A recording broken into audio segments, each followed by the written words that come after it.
I remember this brother I met in Chicago. Real humble dude, worked a job at a car wash for almost 10 years. Every single day, rain or shine, he showed up at 6 a.m. But this wasn't just a job for him, it was his mental gym. While wiping down bumpers and scrubbing tires, he'd be reciting motivational quotes, talking to himself about where he was headed, visualizing something greater. One day I asked him, why are you always talking to yourself? He said, because I'm programming my mind to match the life I want. I saw that same man 3 years later owning his own detailing business with 3 locations. It wasn't luck. It wasn't a hookup. It was the power of the mind. He changed his life by changing the conversation in his head. That's what all began. You cannot keep designing a life of abundance using thoughts of lack. Every blueprint starts in the mind. If you think like a survivor, you only get enough to survive.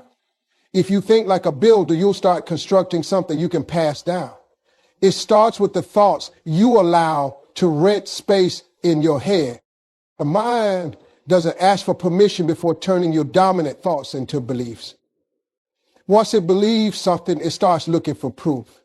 That's why a person who thinks they always lose will start to sabotage their wins. The mind wants to confirm the blueprint. You can't expect a mansion with a blueprint made for a shed. If you want to build something big, you have got to start thinking on that level every day. You can't afford to let cheap thoughts design your future. Every great invention, every business, every comeback started with a spark in the mind. It wasn't money. It wasn't supported. It wasn't luck. It was an idea fueled by repetition, protected by focus, and backed by belief. Thoughts are not random. They are strategic tools. You can't just wait and see what kind of day you'll have. You have to tell your mind what kind of day it's about to create. Most people don't fail because they don't have the talent. They fail because their mind was never permitted to think bigger. Small thoughts block blessings. Small thoughts attract small results. You don't rise to your dreams, you fall to your level of thinking.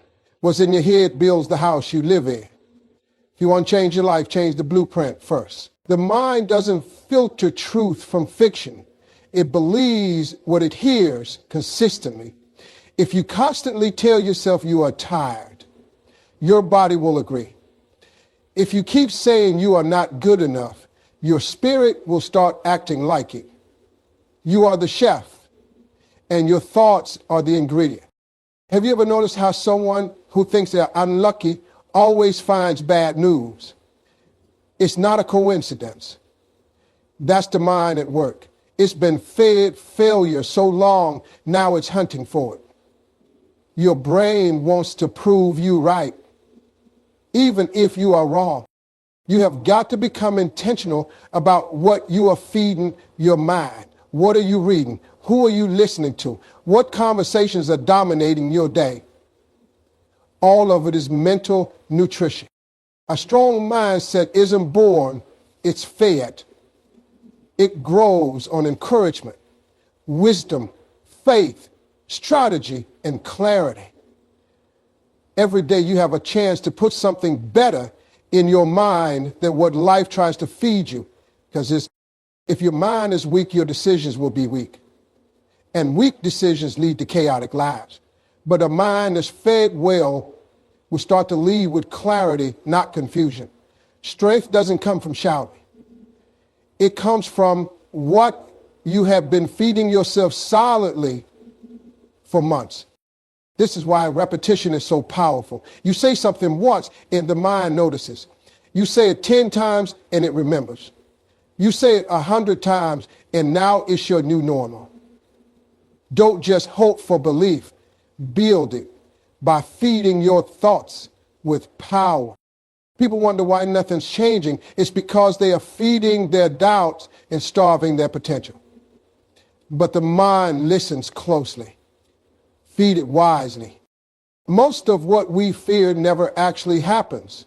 It's not that we face danger. is that we imagine it. Fear is a projector. It shows a movie that hasn't even been filmed yet. And we sit there believing it's a documentary. Fear shows up in the form of questions. What if I fail? What if they laugh? What if I'm not ready? But those aren't answers. They are distractions. They keep your feet stuck while your dreams move on without you. The funny thing is, once you face the thing you are scared of, it's rarely as bad as your mind made it. That's because fear isn't rooted in truth. It's rooted in imagination gone wrong. Fear comes dressed like wisdom. It sounds smart. Play it safe. Don't risk it. Stay here. At least this is familiar. But comfort zones are graveyards. Nothing grows there. And the longer you stay, the harder it is to leave. Courage isn't the absence of fear. It's the decision to keep going anyway. You have got to build a mind that doesn't flinch when fear whispers. You have got to get comfortable with being uncomfortable. Fear loves to exaggerate.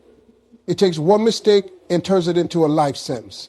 But a trained mind knows how to talk back. It says, okay, I messed up, but I'm still moving forward. That's mental strength. Every time you confront fear, your mind gets stronger. Every time you listen to it, your confidence shrinks.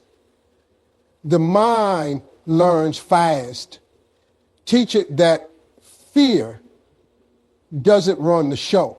You can't wake up talking about how you want to grow and then spend the rest of the day chasing comfort. That's a war going on inside your head. One part of you wants greatness, the other part wants ease. The mind doesn't work with mixed instructions. It needs one dominant voice to follow, not two different commands fighting for control. Every time you say you want change but keep making decisions that protect your old habits, your mind gets confused. It doesn't know what to prioritize. That's when your actions stall. You start doing a little bit of everything but never fully commit to anything. You can't expect full-time results from part-time focus. There's no room for growth if you are constantly checking in with your fears. You have to decide which voice gets the mic, your vision or your doubt. The mind is loyal, but you have got to give it clarity. Either you are leading it toward discipline or you are letting it wander through distractions, but it won't follow both. People who win in life don't necessarily have more resources, they just have more focus. They picked a direction, locked in, and didn't let anything pull them away. Their mind wasn't bouncing back and forth between maybe I should and maybe I shouldn't. They made a decision and their thoughts followed suit. You can't be loyal to your growth and your excuses at the same time. One of them's got to go. The mind will serve the one you listen to the most. So if you keep feeding your comfort, your growth will shrink. But if you feed your progress, your comfort zone won't stand a chance. Mental discipline ain't about being perfect. It's about being consistent when everything in you wants to quit. It's easy to stay focused when life is smooth. The real test is what you do when your plans fall apart, when you are tired, when the motivation is gone. That's where discipline kicks in. It's not about how loud you start. It's about how long you last when your emotions start lying to you. Every time you train your mind to show up regardless of how you feel, you are building emotional muscle. Emotions are temporary. They fluctuate. They can fool you into thinking today's struggle is permanent. But discipline is different. It's a decision you made yesterday that you stick to today, even if today isn't comfortable. Discipline teaches your mind how to lead, not just react. Most people live on emotional autopilot. If they feel good, they move. If they feel bad, they stop. But when you have trained your mind, your emotions have to follow, not the other way around. That's real power, being able to act right even when you don't feel right. Have you ever watched someone who always looks calm under pressure? It's not luck, that's training. That's a mindset that's been tested.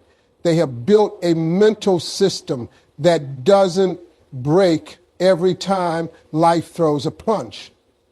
It's not that they don't feel emotions, they just don't let emotions make decisions for them.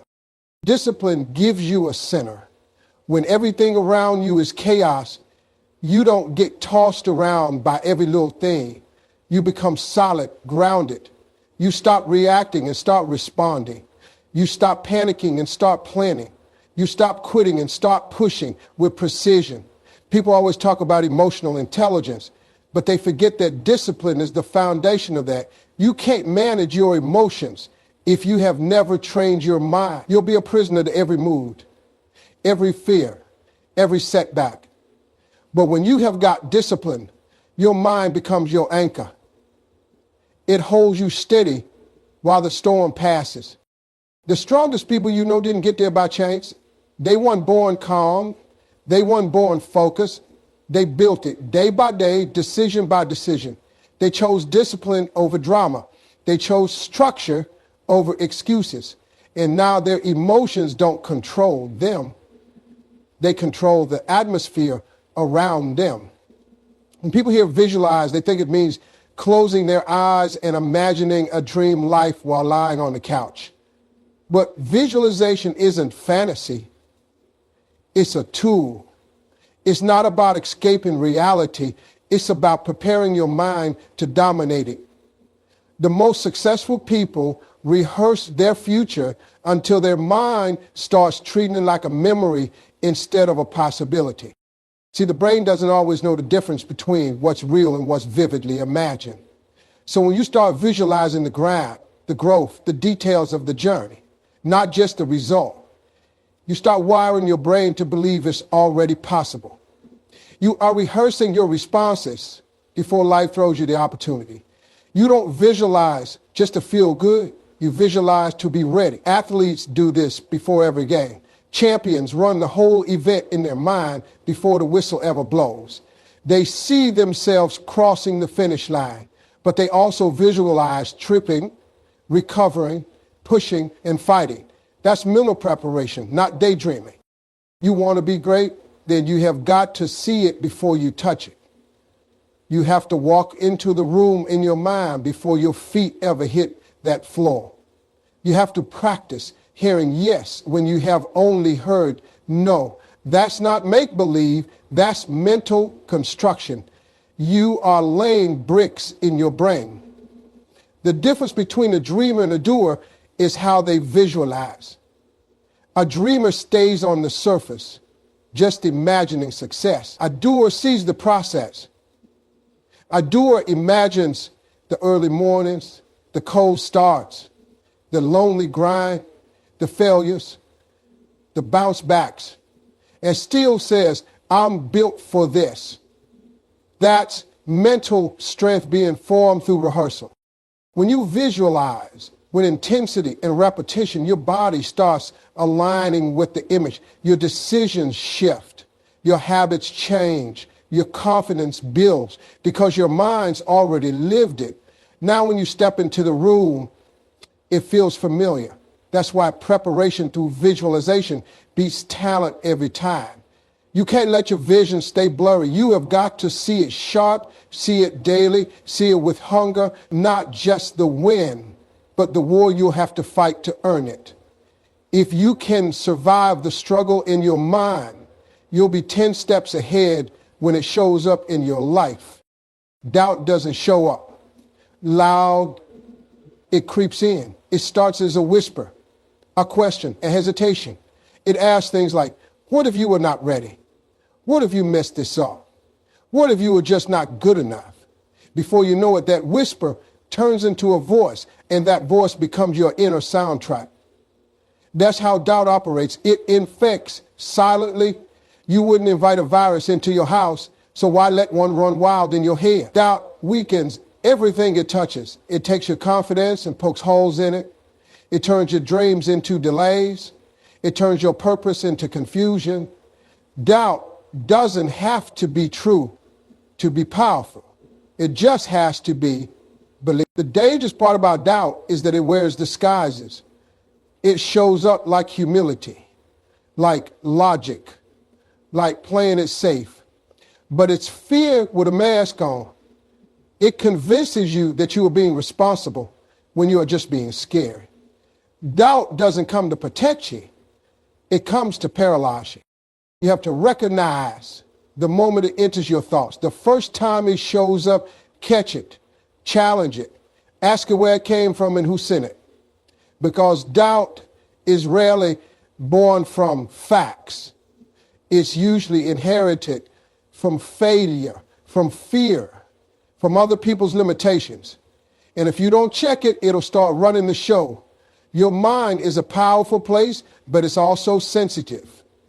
You have got to guard it like a vault. Every time you entertain doubt, you are letting poison into the system. Just like a virus can spread through the body, doubt spreads through your mindset. It starts affecting your work, your energy, and your decision making.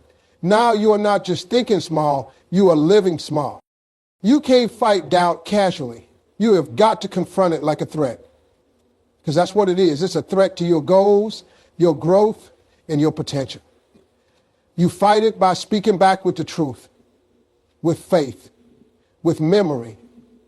You remind yourself of what you have already overcome, what you have already survived, and what you are still standing through right now. Every day you wake up, you have to choose a belief on purpose. Doubt won't wait for permission. It's already trying to get in. But your mind is your territory. You control what stays.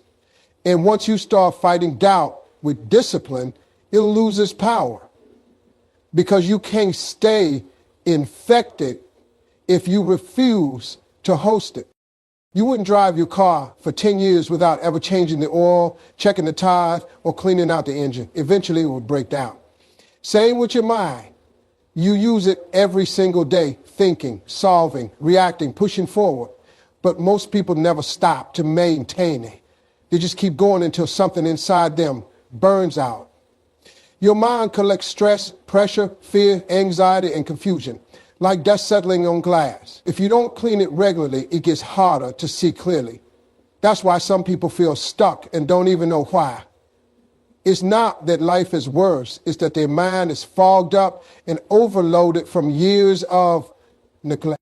Maintenance isn't luxury, it's survival. Sometimes that means unplugging. Sometimes it means praying, meditating, writing things out, or simply being quiet long enough to hear your thoughts. The world is loud, and if you never take time to reset your mind, you'll start reacting to noise instead of responding with purpose. When your mind is tired, everything feels harder. Simple tasks feel like mountains.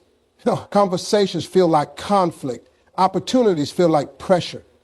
That's not life beating you down. It's your mind screaming for attention. It needs rest. It needs repair. It needs you to stop pouring from an empty tank. You don't wait for your phone to hit 1% to start thinking about charging it. But that's how most people treat their mindset. They keep running it into the ground, hoping something external will recharge them. But real restoration starts from within. Your mind is your power plant. If that shuts down, everything else follows. Strong minds don't stay strong by accident. They are sharpened daily. They are nurtured, fed, protected, reset. You don't maintain your mind because you are weak. You do it because you are wise. Because you know what happens when you ignore the warning signs. Because you understand that peak performance demands mental clarity. When life gets loud, the first thing that gets drowned out is your voice. Maintenance is how you find it again. It's how you realign with who you are and where you are heading. You can't build a life of power with a mind that's exhausted, scattered, or neglected. Take care of the engine that drives your destiny. Gratitude is not about ignoring the struggle. It's about adjusting your lens so the struggle doesn't consume you. When life starts weighing you down, when stress is all you see, when pressure has you gasping for air, gratitude steps in and reminds you of what's still working. It shifts your focus from what's missing to what's present. That shift alone can realign your entire mindset. The mind naturally leans toward what's wrong. That's how we're wired for survival. But survival thinking and success thinking aren't the same thing. If you don't check your mind, it'll always point out the danger, the lack, the failure, the fear. Gratitude interrupts that cycle. It tells your brain, yes, life is tough, but look, you are still standing. Have you ever noticed how people who stay thankful always seem lighter? That's not fake positivity. That's a mental reset.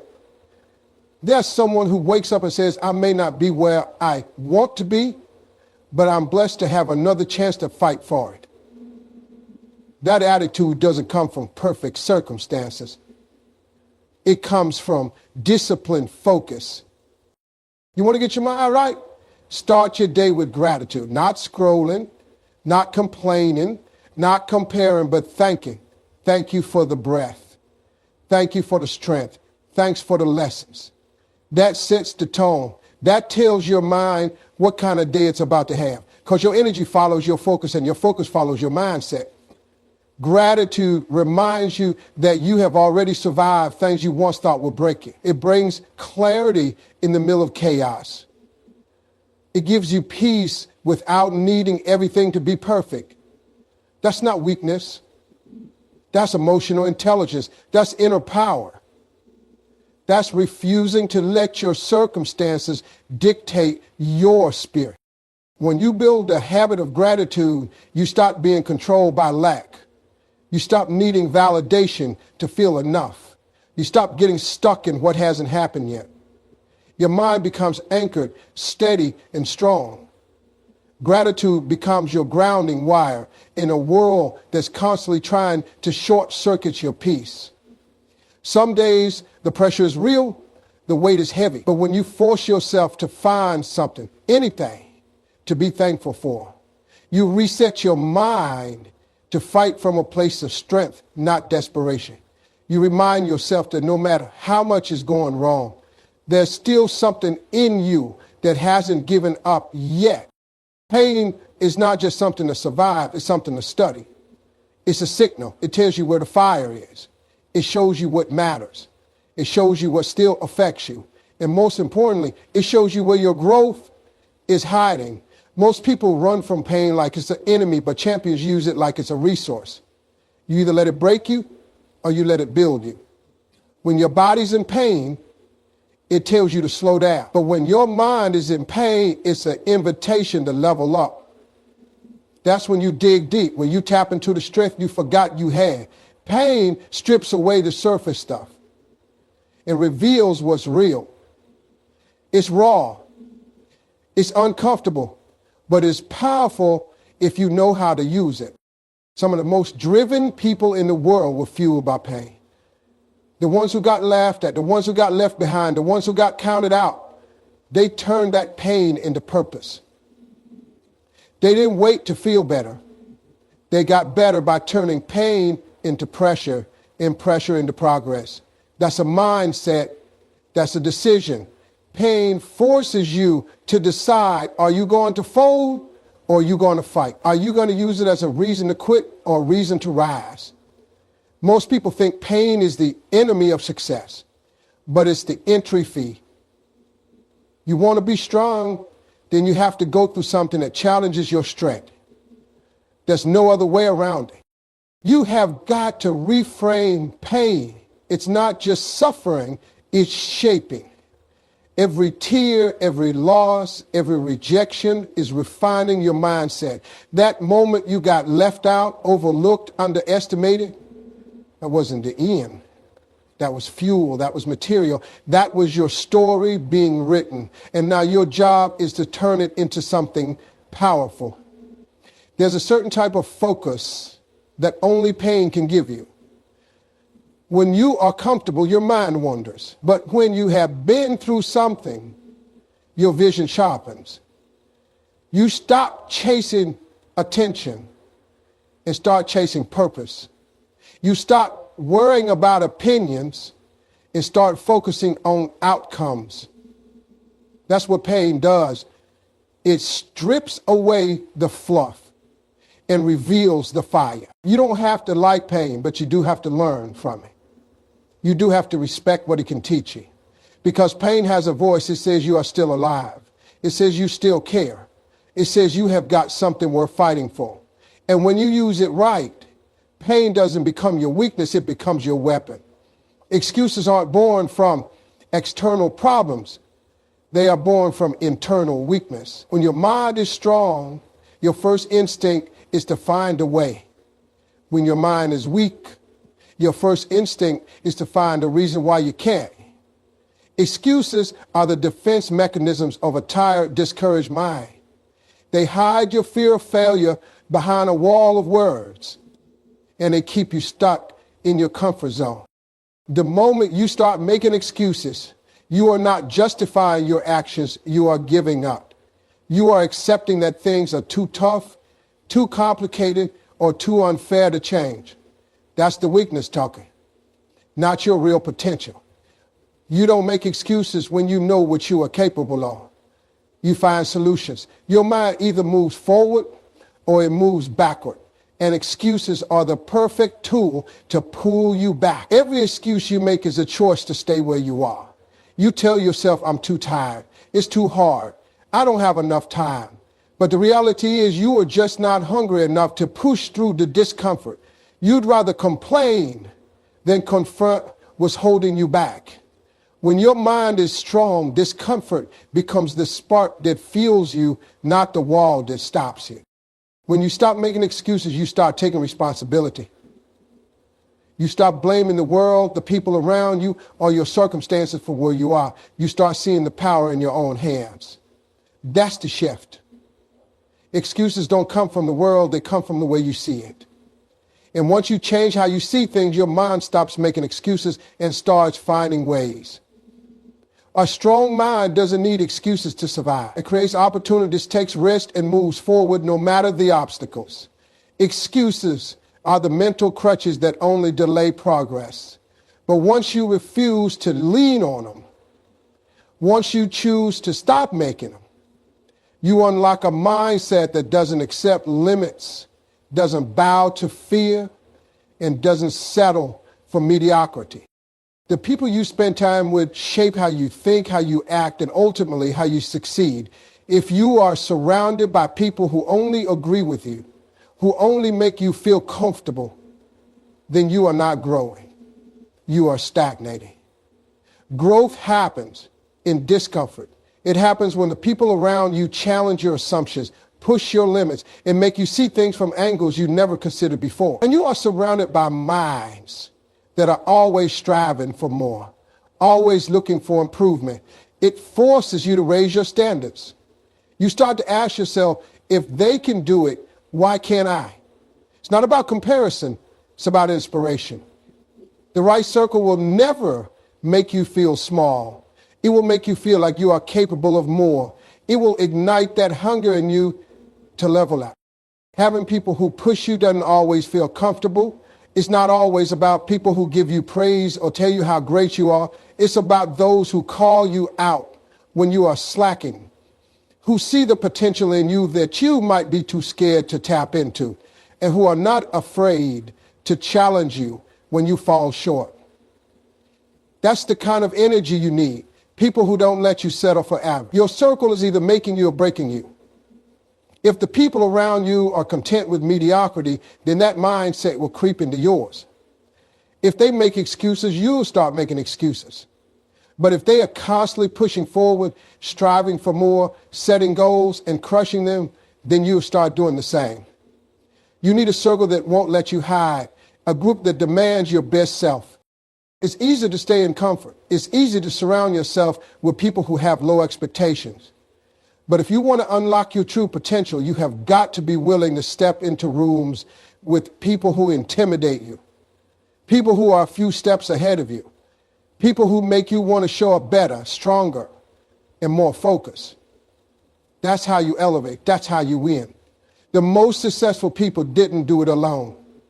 They had people around them who lifted them higher. They had mentors, peers, and friends who weren't afraid to push them. They had people who held them accountable, who reminded them of their worth when they doubted themselves, and who didn't let them quit. You need that in your life too. People who won't just cheer you on, but who will challenge you to become the person you are meant to be. If you are not being pushed by the people around you, you need to rethink your circle. Find those who make you uncomfortable in the best way possible. Surround yourself with minds that see further than you, think faster than you, and dream bigger than you. Let their energy light a fire inside you that keeps you moving forward, no matter how hard the road gets. Words are more than just sounds. They are forces. They have power. What you speak into the world isn't just noise. It's shaping your reality.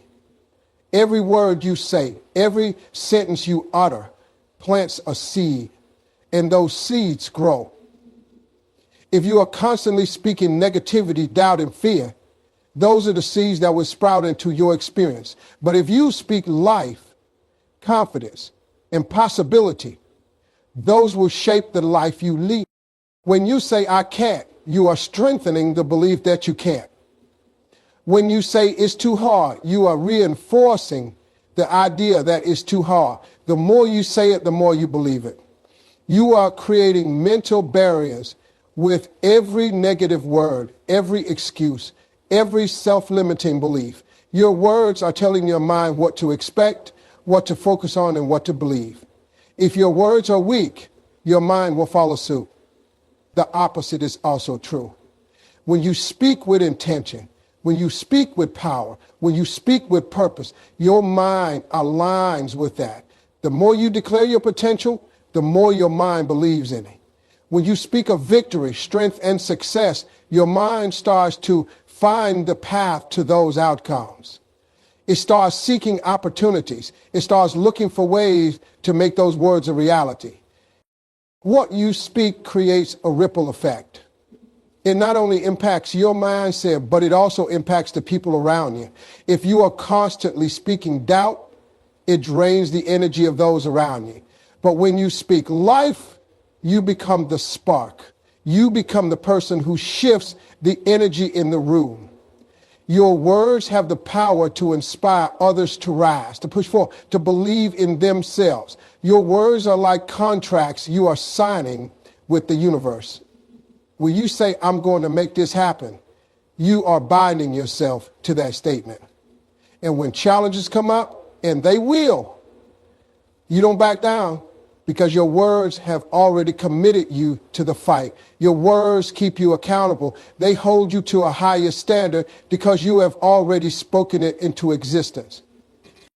Every great achievement started with words.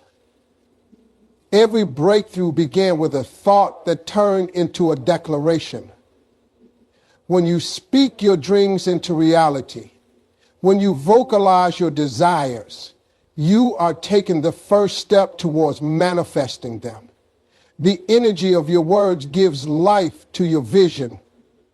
And when your words are aligned with your purpose, nothing can stop you from bringing them to fruition. Don't speak in fear, speak in faith. Don't speak in doubt, speak with certainty. Don't speak in limitations, speak in possibilities. What you speak today shapes who you become tomorrow. So choose your words wisely, because you are not just speaking to others, you are speaking to your future, and the future always listens. Your mind is like a powerful engine. It's capable of incredible things, but it needs to be focused and directed. If you allow it to wander, it will get lost in a sea of distractions, constantly pulled in a million directions. The problem with distractions is that they steal your time, energy, and focus. They trick you into thinking you are doing something productive, when in reality, you are just spinning your wheels going nowhere. The mind needs purpose. It needs a clear sense of direction. Without it, you'll be like a ship without a rudder, drifting wherever the waves take you. Distractions are the waves that pull you off course. They come in many forms: social media, gossip, unhealthy habits, negative thoughts, and even well-meaning people who don't understand your vision. The moment you allow your mind to wander down these paths, you are letting the distractions steer your life. When you are clear on your goals, your mind has a target to focus on. It's no longer scattered. Every thought, every decision, every action is aligned with that goal. The power of a directed mind is that it doesn't waste energy. It doesn't get sidetracked by every little thing that comes up. It sees obstacles as challenges to overcome, not as reasons to quit. A mind that's focused on a single direction doesn't entertain distractions, it moves through them. The problem is most people don't realize how much energy is wasted on distractions. They think checking their phone every 5 minutes or scrolling through social media is harmless. They think it's just a way to pass the time. But time adds up. And when you are constantly distracted, you're not moving closer to your goals, you're moving further away. Every second spent on distractions is a second loss that you will never get back. Your mind is a muscle. If you don't train it to focus, it will get weak. If you don't set boundaries and stay disciplined, you will get lazy. The more you give in to distractions, the harder it becomes to concentrate, to work, and to produce.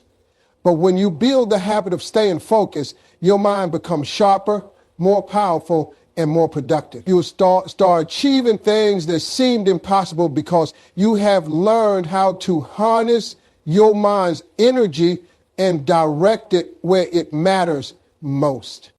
You have to make a choice.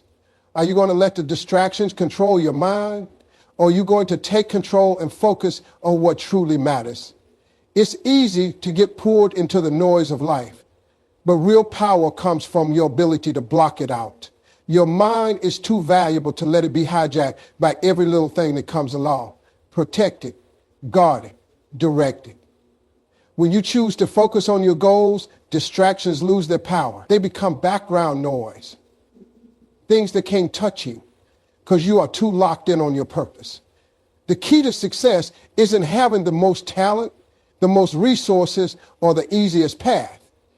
It's about knowing where you are going and keeping your mind locked in on that destination, no matter how loud or tempting the distractions get. Faith is more than just belief. It's the training ground for the mind. When you have faith, you're not just hoping something will happen. You are preparing yourself to expect it. Faith isn't passive. It's active. It forces you to think in a way that aligns with your goals, with your purpose, and with your vision for the future. Faith works on your mind every single day, building the mental strength to hold on to your vision, even when the world around you tells you to give up. The reason why faith is so powerful is that it changes your mindset from doubt to certainty. It teaches you to expect success, to expect opportunities, to expect growth. Most people operate from a place of uncertainty, wondering if it's possible, questioning if they are capable. But when you have faith, your mind no longer asks if, it asks when. And that shift is everything. It turns doubt into belief, fear into confidence, and hesitation into action.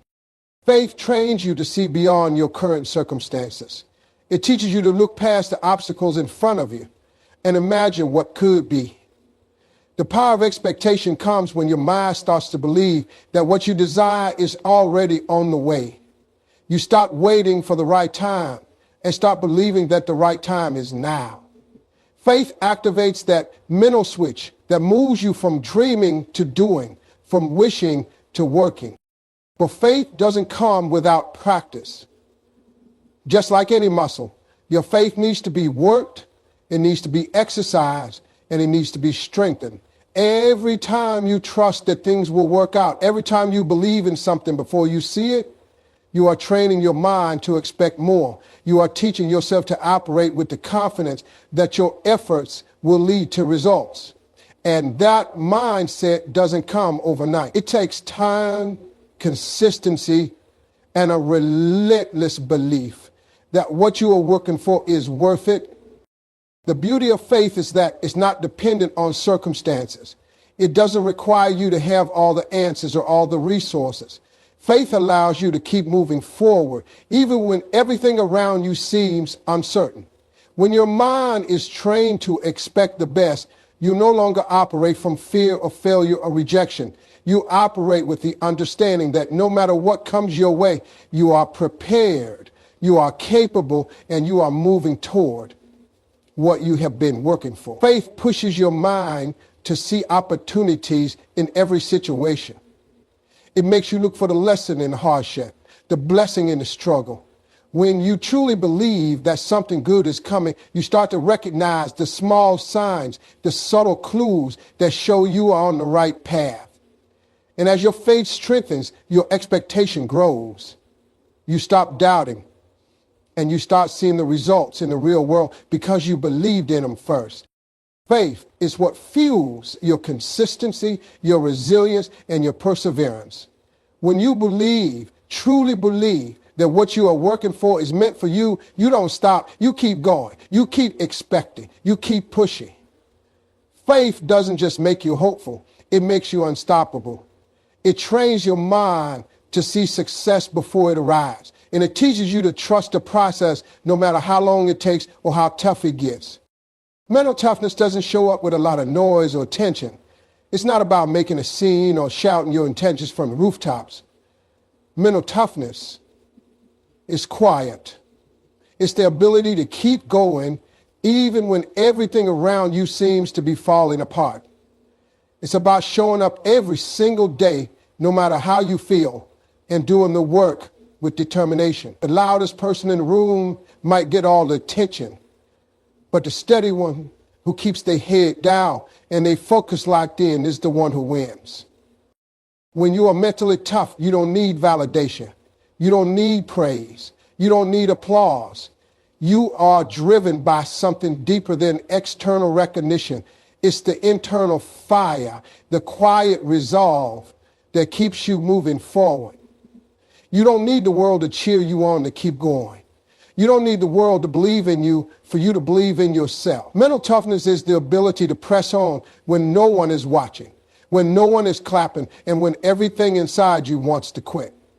The path to success is rarely a sprint. It's a marathon. Mental toughness is what keeps you running when the finish line seems too far away to even see. It's the ability to get up each time you fall, to push through when others have given up, to keep moving when the pain is real and the fatigue is overwhelming. The strong don't stand out because they are the loudest.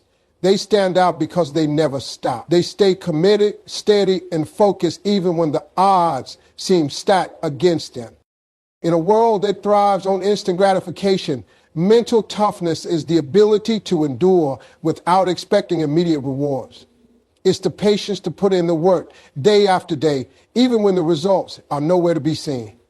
It's the ability to trust the process when it feels like nothing is happening.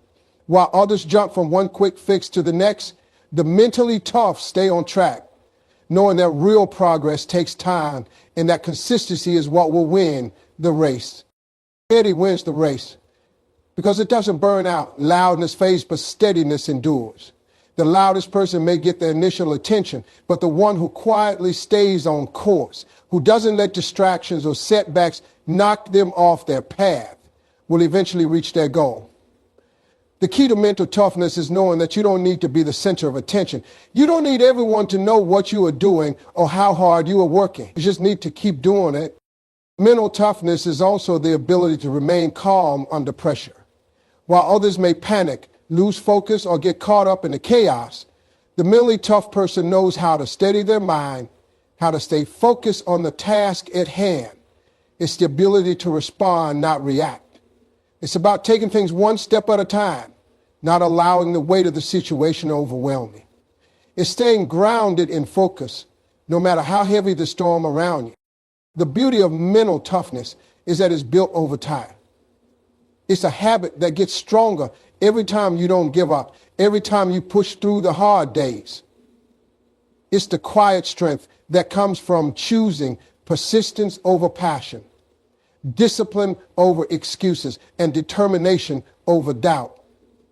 It's about trusting in your ability to endure and having the faith that the steady pursuit of your goals will pay off in the end. Mental toughness isn't about being the loudest in the room. It's about staying steady when the noise around you threatens to drown out your focus.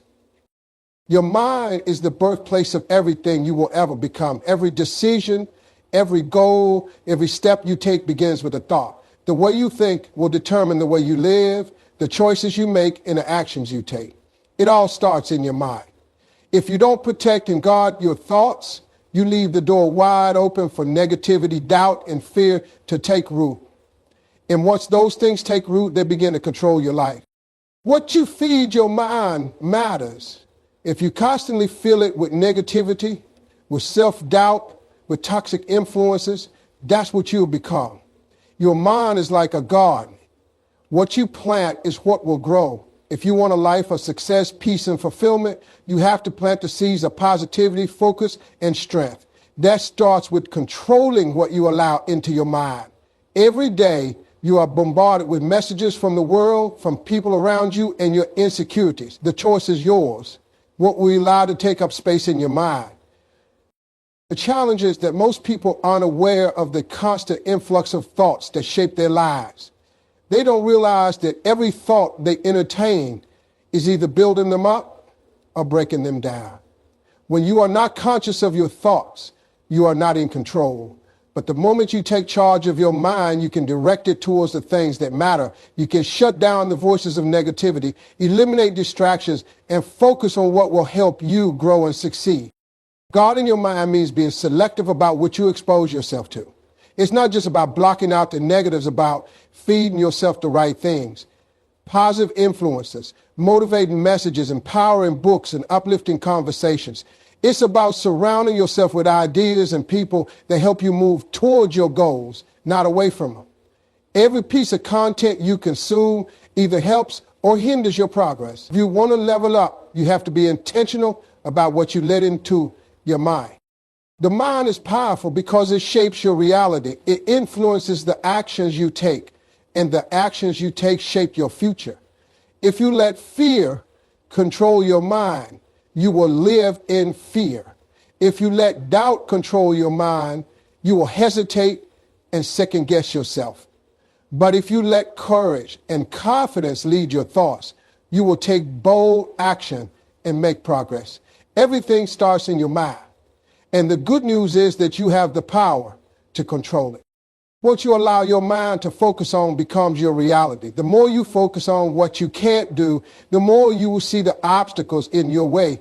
But when you focus on what's possible, on solutions, on opportunities, your mind starts to see those things instead.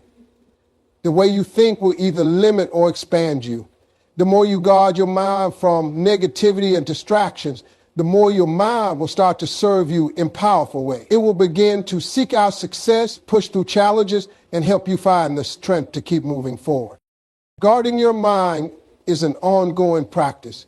It's a daily choice to protect your thoughts, to filter out the things that don't serve you, and to replace them with the things that do.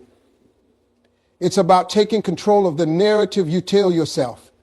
Your thoughts determine your beliefs shape your actions, and your actions shape your life. If you want to change your life, start by changing the way you think. And that starts with guarding your mind.